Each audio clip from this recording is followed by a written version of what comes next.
pembahasan lain dong. Kalau nggak salah kan belakangan ini kakak udah punya media sendiri gitu. Jadi host juga membawakan programnya sendiri dan tema perbincangannya kan juga cukup berani juga gitu ya kak, angkat aib seseorang gitu. Itu alasannya kenapa sih atau seperti apa kak? Sebenarnya lebih kepada bukan gini, awal kayak di podcast aku ya.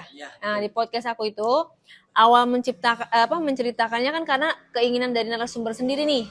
Ada banyak DM ya kan di Instagram, TikTok maupun YouTube atau ke Japri pribadi yang ada di kontak Instagram. Aku ingin menceritakan kisah hidup aku, pengalaman hidup aku gitu. Tapi kan siap nggak dengan keviralannya ini? Oh siap katanya gitu. Kalau memang dia siap, ya udah akan ditonton oleh jutaan pasang manusia loh, mata lo gitu loh. Boleh ini di share boleh, dan dianya juga menyiapkan, bahkan aku juga memberikan waktu untuk kesiapannya mereka semua.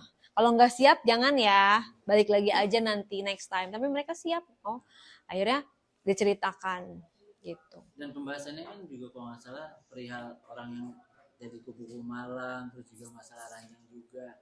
Itu sempat maksudnya alasannya kenapa ke arah sana kayak gitu pembahasannya topiknya gitu. Oke, apa namanya? Sebenarnya sih nggak selalu ya. Kebetulan aja mungkin banyak kisah-kisah yang seperti itu. Tapi Diare ini sebenarnya mengangkat kisah yang apa ya?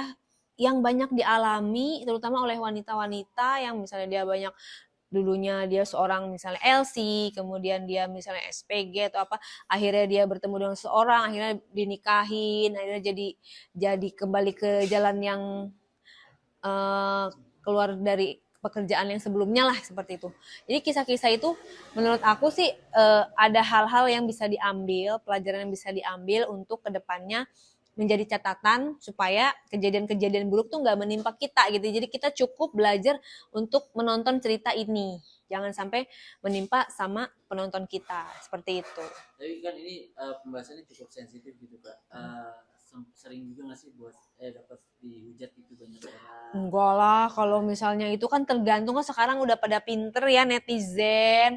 Banyak yang pada pinter, sekarang pada smart netizennya. Pasti dia akan punya alasan. Kalau dia ngomong kayak gini pasti ada alasannya. Tapi overall semuanya pada ini sih, pada respect gitu dengan narasumber, bahwa dia berani gitu untuk menceritakan dan juga berani untuk move on, untuk bertobat, untuk apa namanya berbeda gitu, berubah sikap.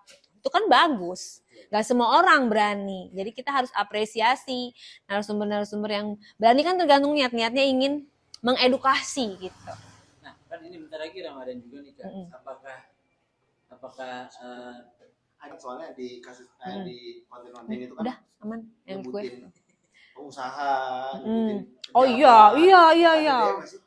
Jadi banyak sebenarnya yang dia korban-korban diduga misalnya dia pernah berhubungan dengan oknum gitu ya, oknum pejabat yang masih aktif menjabat.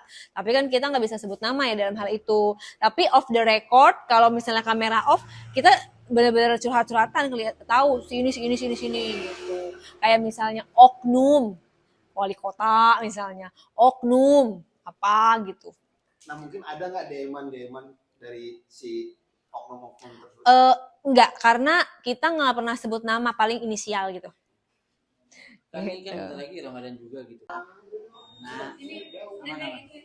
Kalau makin solo makin rapot. Iya. Salah kamu mau kena belakang kan? Maju. Lo di sini, Jos. Gua ada yang mau minta juga, selebrita apa ini, Bu? Minta ke gue. Oh. Tentang banjir.